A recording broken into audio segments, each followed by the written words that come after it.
intro, and if not, we'll just roll with it. All right, what is up, everybody? It's your boy.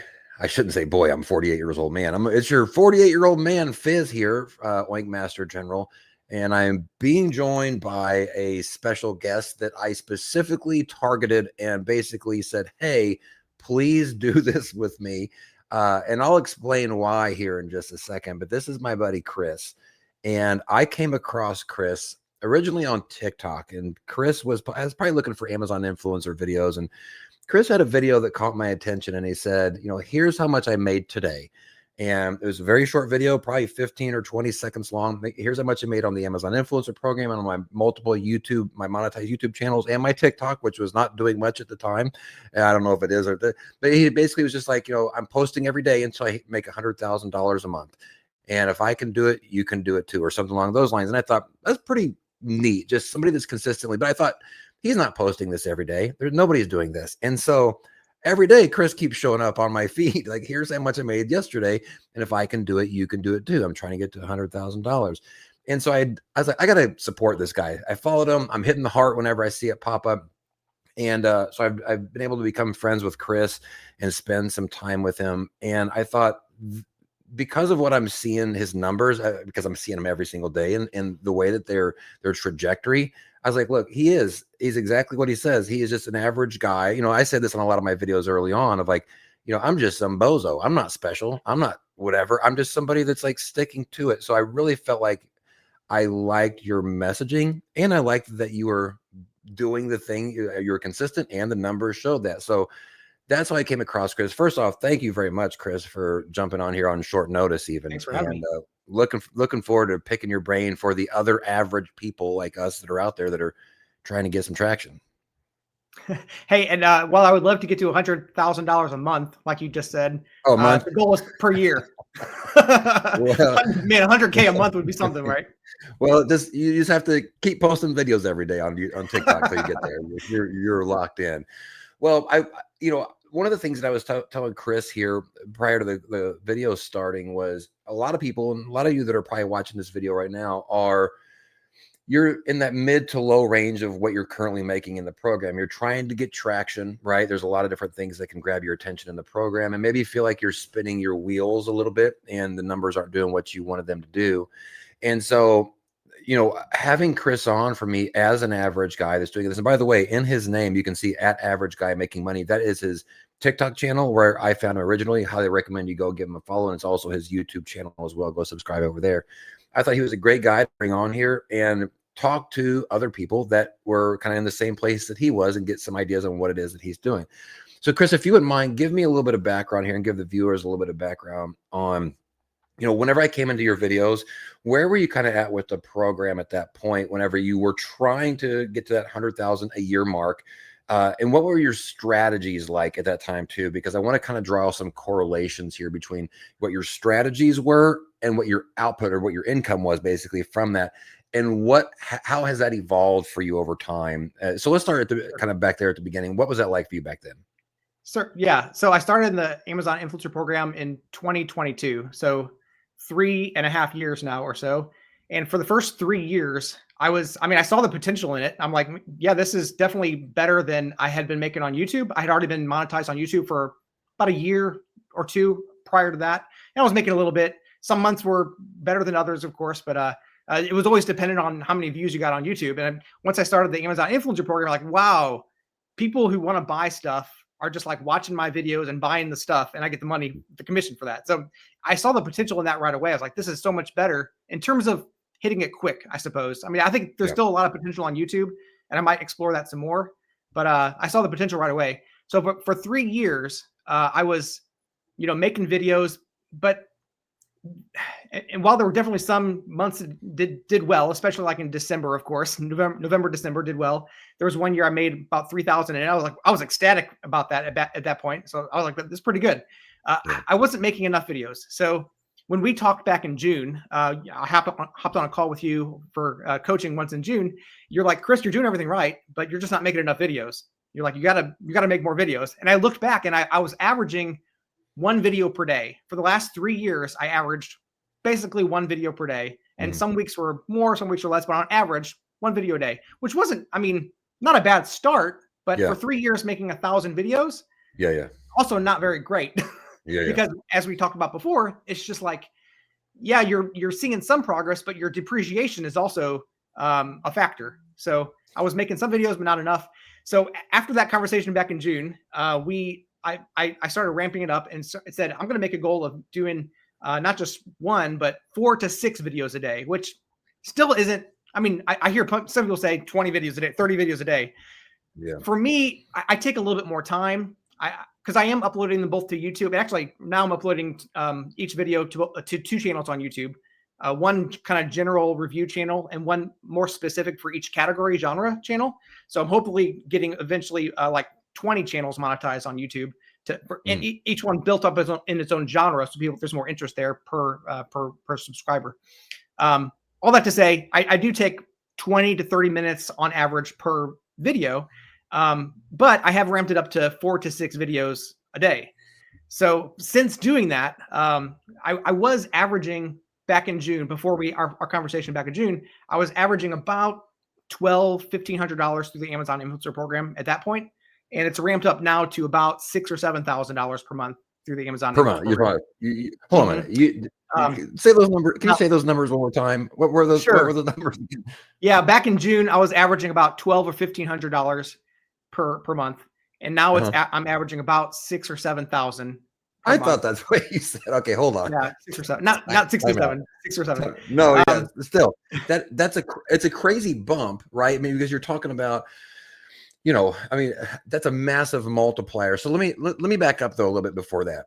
One of the things that you say a lot on your videos is, in order for me to hit my goals, I have to hit a certain dollar amount per day, right? If I want to make 100,000 a year, I got to have like $270 or something, right? Isn't it something? 74. Yeah. I've seen your videos enough time. I've got it almost memorized. You have to make $274 a day in order to meet your goal. Even before June, if we go back, because by the time that I saw you in June, you had already almost been posting for a full year over on TikTok about this. Right. A year before, what were your numbers at on any sort of given day? And then the June numbers like we just talked about now. Sure. Yeah. So a year, so I started this 100K challenge in August of 2024. And at that point, I was averaging about $70, $80 per day or so. And my average for the first 8 or 9 months till we talked in June hadn't gone up much. It had gone up to like maybe 90, maybe $100 per day. But I mean, gradually going up, but not a lot. And I did, after our conversation, I sat down and said, okay, so I want to make this, I want to do this. I don't want to just gradually do it and just kind of, hope it happens, but actually sit down, do the math and see, if I'm doing 4 to 6 videos a day, how fast can I do this? Is it possible? And the math that I drew up was, well, let's just say that I average 3 a day. And just doing the math, if I want to make 100,000 in a year, I need to average about $900 more per month than I did the previous month. Because if you do that, that's over a period of 9 months, that's $8,100. 9 times 900, $8,100. Yeah. So my goal was to add $900 per month to my income. Okay. So I just did the math on top of that, divided by 30 days. So that's it's $30 per day. 900 divided by 30, $30 per day. So I said, if I do 3 videos per day for 3 products, each of those videos has to average $10 per product per month. So that's that's my target was now. And it's been my target ever since then. I do my research to say, I want this. It's based on your extension, the Oink profit calculator. If it says that I can average $10 per month on that product, make sure that it also doesn't have good, make sure that it also has good video saturation, make sure that, it doesn't, it's making the sales per month and all that stuff. But $10 per month per product, that's my goal. 3 of those per day. And if I can do 4 or 6, that's even better. Yeah. Well, so let me ask you this, because then I want to get into sort of a little bit more of the strategy part in relation to that. But if we can revisit the numbers for just a second to put this into context for people that are going to be watching this, if you needed $270 something a day to hit $100,000 a year, last year when you started this in 2024, and let's just say for 2024 only, how many days did you meet that $274 number? Would you say? I have the numbers here on my computer, but if I had to, well, some, but not a lot. And usually it's the one, it was only because of bonuses from Yes. Amazon, like the incentives, those kinds of things. Right. Like a big payout day, but it was really rare other than that I would hit Yeah. that. Okay. And then, so when we had our call this year in June, whenever I started following you earlier in the year, it looked like a lot of your numbers were hovering probably, like I said, around the 100 to maybe $150 a day, maybe in that kind of general range. Right. But what really kind of started to catch my attention was that all of a sudden after our call, and I'm not saying it's because of our call, you changed up what you were doing.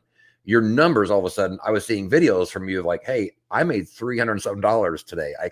And granted, right, there's a leveling, right? Because sometimes you make less than that. But this was the first time where I saw you consistently hovering around that $270 number and oftentimes surpassing it at what seemed to be a pretty good rate. Is that a fair statement that now if you don't hit that number, it feels a little bit disappointing because you're seeing enough consistency? I already know the answer, but you're seeing that it did it well enough consistently that now if you drop under that close to what you were before, you're just like, that's not right, because you've been doing so well.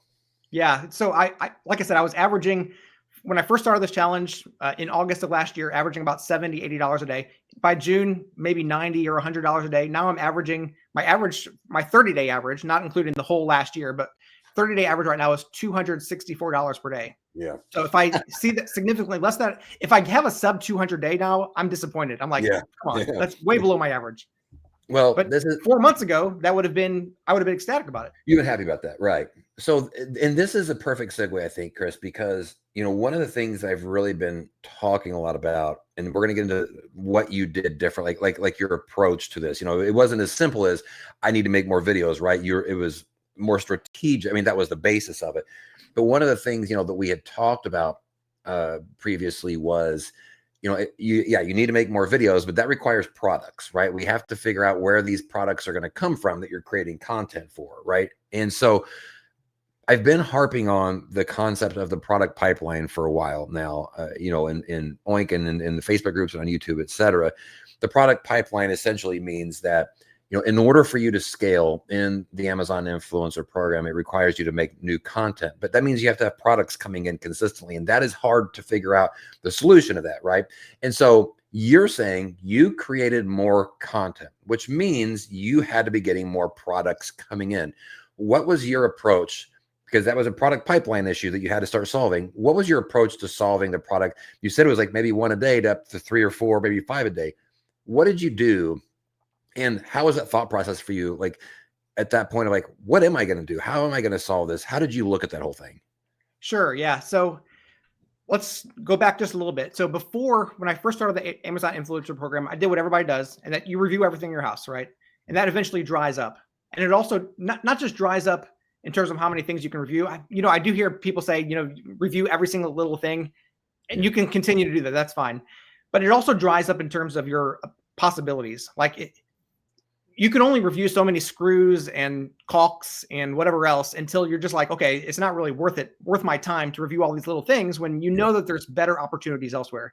So I started with that. And then I went to the whole free product thing. I did that for a little while. Thought I'll get a free product, especially if you get on a commission on top of that. That's great. That also dries up because it's like, yeah, you're getting the free product and you sell the free product. That's fine. But a lot of times those free products are not really worth that many sales per month. And you start looking at those products in detail, they're like, this isn't going to make me $10 a month. So I said no to that eventually too. After our conversation in June, I said, okay, I'm going to be intentional. I'm making, like I said, about $1,500 from Amazon already. And I was making about $500 per month from YouTube at that point as well. I said, I'm just going to throw all this money and invest back in. So I am purchasing about $2,000 per month right now. That's my cap.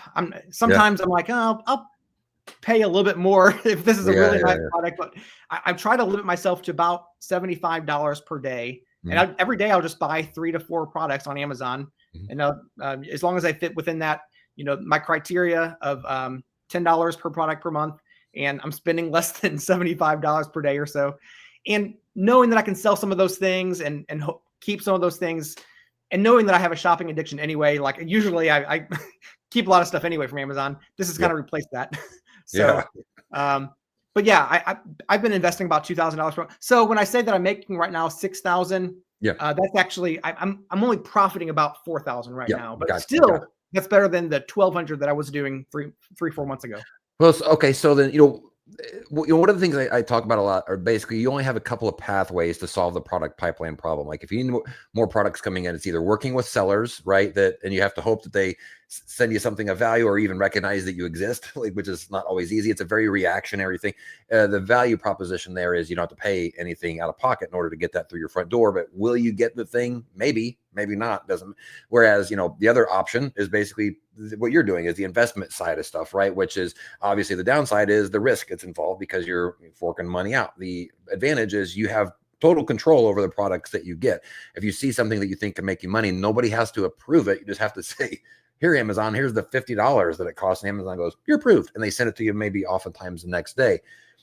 When you started to look at those two options, you said you kind of moved away from the seller, the collaboration sample things and really kind of went more towards the purchasing. Did you start off small? I mean, you mentioned kind of you're working with a decent sized pool right now of a couple $1,000s from your profits. Because it is a little bit mentally anguishing, I mean, as far as like you're investing for something you don't know if it's going to pan out. Your heart maybe beats a little bit faster. There's a little bit, even still to this day, it's been one of my main methods, and I still feel a little something every time that I'm like hitting the complete purchase or whatever it says in Amazon. Did you start small to try to get a feel for how this process was going to go? Or right off the bat, did you just go, I've got this money set aside, let's just kind of jump in with both feet? I jumped in with both feet. In fact, my wife was in New York about a month later, and she's like, "Why are you buying so many head shavers?" Like I just went all in on head shavers at one point, and that's usually how I go. I'm like, I'm just going to search for one little thing. Like lately, I've been buying hand warmers because the fall's coming up, so I've been buying all kinds of hand warmers, and I'll just go crazy buying hand warmers, head shavers. I have like 20 tubes of toothpaste in my bathroom. I decided based on the math, I'm like, if some of these products are going to be duds, and of course some of them are going to be, that's going to be offset by the ones that do better than I thought. So I just decided, I'm making this money. I don't really need it right now because it's all extra at this point. I'm just going to sink it back into the business and see what happens. And if after a few months it didn't work out, I'm like, well, that was a fun experiment, and I'll be done. And that's part of why, as an average guy, I say on my channel all the time, you got to be willing to try things. Like the people who make Facebook, it wasn't their first time making an app. The people who, made Amazon, it wasn't their first time trying to start a business. They fail and fail and fail and fail and fail. And eventually they do something that succeeds. And you got to be okay with failing for a while. Well, and I can guarantee you that conversation with your wife after it failed a little bit was a little bit tense. I would imagine for those first few months, if she was already like, what are you doing? And then she's like, what are you doing 2 months later? I understand that very much. Let me ask you this, you have the two pathways like all of us do in front of us of collaboration opportunities versus buying things to get products in consistently. What was it about the purchasing side of it that gave you enough courage, you're right, to go, I'm going to try this and see what happens? Because look, if it doesn't work out, it's painful, right? It's money that's gone. Yeah, you got some stuff and maybe you can recoup some stuff from selling, but there had to be enough of a value proposition up front for you in order for you to say, I'm willing, I can see something here. What did you see on the purchase side of that versus the collaboration side that made you think this is the path that I want to go for a little bit? Just the math. In all honesty, it's just the math. Like if you're getting all of these offers for free products, but then you look at your own calculator, and which is itself based on the math, and it says you're going to make pennies a month, it's not worth it. I mean, yeah, you can sell the product, but say you can only sell a product one time. Say you get $100 product and you sell it for $100, as opposed to if someone's going to make you $15 a month, then it's much better than a one-time thing. If you can get it for several months, and going beyond that as well. So I say it's just the math. Once you see the potential of purchasing stuff rather than just getting free stuff that's not going to go anywhere. If you have the money, and I would say start small too. Like you don't have to start with $2,000 a month. Yeah. If you're making $200 a month, but you only really need 100 of it, invest the other 100 into products because you're good. And I would also say, like I see people say, well, are you just doing really expensive products? I'd say, no, I mean, it could be all over the place.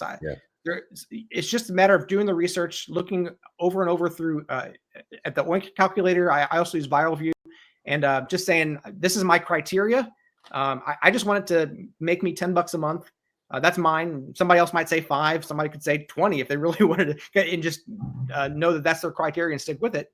But just say, if that's all it is, if it's a more expensive product, you're going to sink more money into it, and it might make that money back at the same rate, $10 a month. Or as opposed to if it's a smaller product that's selling a whole lot better, then you'll make your money back faster. So, yeah, it's just simple math. That's what it came down to. Well, and I think you make a really good point about the price point too, because especially when you're investing, I typically don't go too heavy on things from an investment if it's high in price, right? Because of that potential risk.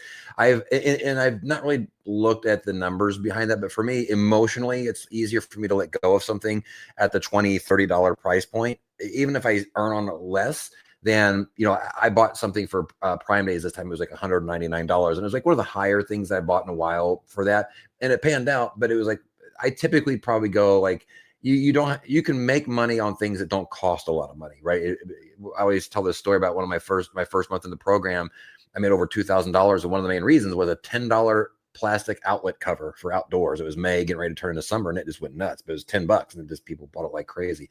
So I'm with you, and I think from an investment standpoint, lower stuff actually probably helps bridge that gap between the fear between like where you're currently at and actually being able to kind of get there, because it's just a less risky. If you lose the 20 and it doesn't pan out, or doesn't pan out as quick as you thought, it's maybe a little bit easier to swallow than if something was $200, and it doesn't do that.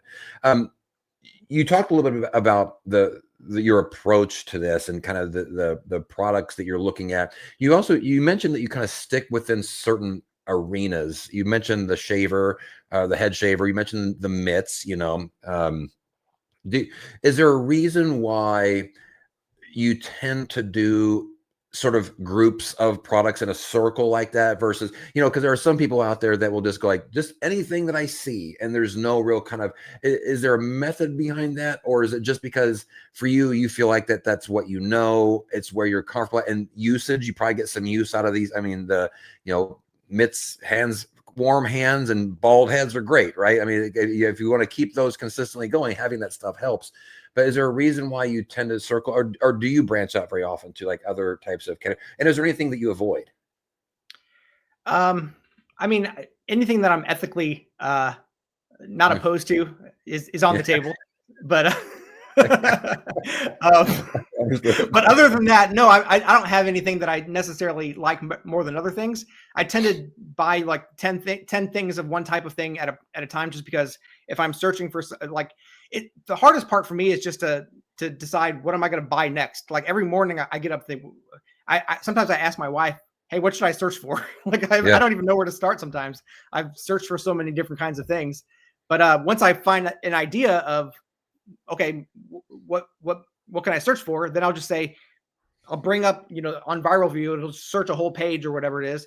And every single one that fits the criteria, I'll buy. So sometimes I'll end up with 10 head shavers. Sometimes I only see one hand warmer or something like that, or whatever it is. But yeah, it's just because whatever I run across, I'm not really looking per se for one kind of thing, but that's just whatever I run across. If you pull up a product page, if you're looking through different products, where do your eyes go first on that product? I mean, if you kind of move away from the calculator, because it sort of collects everything for you. One of the things that happens is every time I go to a product page, my eyes go to certain parts of that page, because it's basically, I'm qualifying the product. I'm vetting it sort of in real time. To you, what metrics matter most? I mean, on a particular page, and what do you think doesn't matter at all? Like, obviously, we talk a lot about it has to be selling, right? Products need to be selling. Do you have a certain sort of cutoff there, or minimum that you kind of look like? Or for you, does all that stuff still just sort of melt into the calculator, and you're just like, whatever that number says, it's all kind of being mathematically estimated? Do you care about the individual metrics, or do you just kind of just look at the whole thing overall? I'd say I trust your calculator too much, probably. Okay. But the first thing that I look at is the profit per month. The second thing I look at is number of videos. Okay. Third thing is how many sales per month. Honestly, sales per month, even though it's very, very important, if the profit per month, my minimum pretty much is 300 or so sales per month. If it's selling less than that, I start to tend to question the numbers, if that makes sense. Yeah. Is it really going to make me? Because if it has a bad month for a product, Well, all of a sudden it can be 300 or it can be 50. You know, that there's a big difference there. Whereas if something's selling more like 1,000 or 3,000, a swing probably isn't going to be quite as drastic, especially if it's in more than the 10,000 sales per month range. So I do look at that, but generally it's the other two. It's the profit per month on your calculator, and it's the number of influencer videos that are on that. Okay, so let me back up a little bit, and then I want to move over to Creator Connections and pick your brain about kind of how you're using that and how that plays into your decision-making process. You know, when you're looking at a particular product and you're trying to let's say vet that product, how do you look? I guess I'm trying to think of how to phrase this in a way where I think that it makes sense. Actually, you know what? Screw that. Let me just go straight over to Creator Connections. Let me do this. When you're vetting products, you're looking, right? You talked about you're searching for products. I get up on any given day and I'm thinking, and you know, sometimes you ask your wife, what should I be looking for, et cetera. Where are you starting your search at on any given day? And the reason that I ask this is because one of the things that has been really interesting over the course, like the last year, 8 months especially, is product research on any given day. You'd wake up and you went to Amazon and you'd start there, right? This was before Creator Connections really became what it is now. And very quickly, it seems like over time, myself included, that I find myself on any given day doing the bulk of my research, starting on the Creator Connections side, and sort of using then the Amazon side to fill in some additional gaps. How does Creator Connections play in? I mean, do you still entertain products if they don't have a Creator Connections campaign? I mean, as long as the calculator says that it makes sense to you, how do you weigh out Creator Connections, the existence of campaigns or the lack thereof whenever you're doing your research? So I treat Creator Connections as a bonus rather than the goal, because having been in the program for a while, I see campaigns come and go, products on Creator Connections come and go. And if I start with Creator Connections, it's, to me, I mean, I know some people that strategy is doing well. To me, that seems like a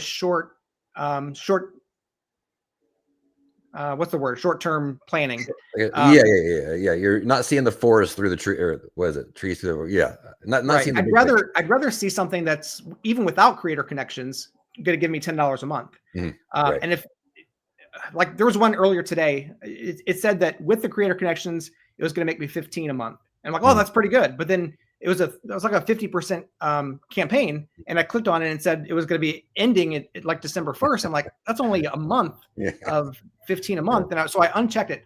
So I actually modified your break even calculator so that I could uncheck and do various things. So I just clicked the uncheck button for the Creator Connections, and it brought it down to like $2 a month. I'm like, it's not really worth it for $2 a month.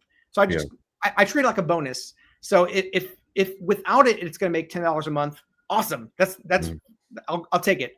And then, you know, if it says even higher that with, I'll just say that's a bonus. That's not really the goal, but that's the bonus for me.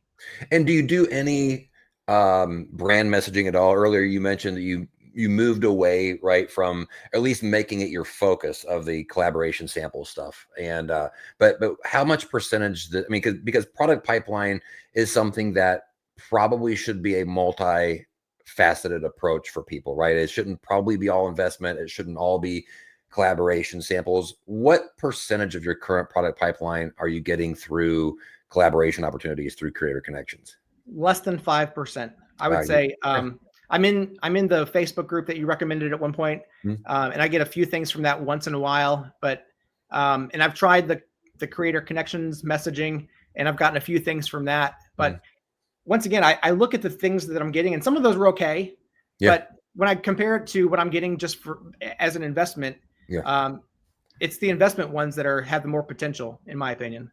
Yeah, you know, and it's interesting because, one, I think that most, not all, but most of the people I see doing this on a high level have investment as a part of that in some form or fashion because of that control you get over the products. And I think that there's one of the value propositions to the investment side. And by the way, neither one of us, if you're watching this, neither Chris nor I are saying that you should be or recommending investment if you should not be investing, right? There are some people that are not in a position to do that, and it is risky. Don't take food off your family's table, right? There are certain sort of criteria to do that. So neither one of us as financial advisors saying this is your path forward. This is just what we have found to be the best option for us as we're doing this. One of the things about the investment standpoint, it's kind of like I was saying before, is, you know, the amount of control that you have over these products. I mean, I still do the brand messaging in Creator Connections like a lot of people do. You know, it's automated for the most part, right? Still personalized, but automated. But you are always at the mercy of, will somebody say yes? Will they even open my message at this point? And one of the advantages to investing, the investment side, isn't just the control over the types of products that you get, but it is also the speed at which you can get those products. You think, for example, you know, if everybody's asking for collaboration samples through brands, there's a wait time inherently involved in that to see if people respond to you. And if it's a product that can truly convert for you, I think that I'm at a point where if I know that, I would rather get it now versus waiting it out like everybody else is and see how things go. Because even if other people do get that sample, or even if I can get that sample, I feel like if I can get a week worth of time in that carousel on a commission rate of 20%, you can do a lot of commissions within a week's time if you're like one of the only videos there. Meanwhile, everybody else is waiting for their sample to come in, and then they'll upload the video, and then it becomes oversaturated. But to me, that's one of the biggest pluses of having this type of control over the products that you're participating in, is like, if I see opportunity, I typically don't want to wait it out and see how it goes. I'm just like, you know, to your point, like waking up every day and looking like, are the things that I should be getting here in front of me right now. If we can scoot back just a little bit here, because I really want to kind of put a bow on this as far as what this journey has been like from you from a numbers standpoint. You know, you've been shooting for $100,000 a year. You're at a point now where you are surpassing the daily numbers that you need at any given time based off of these strategies. But when it comes down to it, the strategy for you hasn't shifted a lot as far as what it is you're looking at. The types, I mean, there's been a little bit of tweaking there, right? But it wasn't like you've learned anything new with your strategies through this time. You just took the things that you already knew, it sounds like, and committed to them, focusing on products that have opportunity to convert, right? Selling well, chance for your video to actually get seen. So it sounds like you've really just kind of grabbed on and ran with the things that you already knew. But a lot of this comes back to what I'm hearing is you increased your volume with that same strategy, that mentality of like, I focus on these types of products, and now all I just need to do is more of those. I mean, is it as simple as that when it comes down to it? Yeah, pretty much. I mean, it's just a math game. I'm not a huge math nerd, but it's just simple math, multiplication. Yeah, well, you are. Look at it. That's a math term. He said he wasn't a math nerd, but he just said multiplication, and that's a pretty big fancy word. Come on, third grade. I think that's important. And the reason that I bring that back up here again is going back to the average guy making money, right? This isn't rocket science. When it comes down to it, it's all you did is you said, I got to do more of this thing that matters. I didn't hear you say anything about parent ASINs. I didn't hear you say anything about anything peripheral. In fact, I had to ask you about Creator Connections because it was a bit of a secondary thing for you. You have focused on the nuts and bolts of the program with a goal in mind. You stayed consistent, and now you're seeing the fruit of that. And that's why I wanted to just kind of circle back around for those of you that are watching this and you're trying to figure out how to get traction, or you feel like you've been in it for a while and you're looking around and things just aren't going the way maybe they sound like Chris's journey a year ago, right? Where all of a sudden you're looking back and just going, something's not right here. I should be making more than I probably am. To me, Chris, you are a perfect example of somebody that looked at where the problem area was and just said, you know what, I'm going to do the thing here that matters the most, and I'm going to be consistent with it.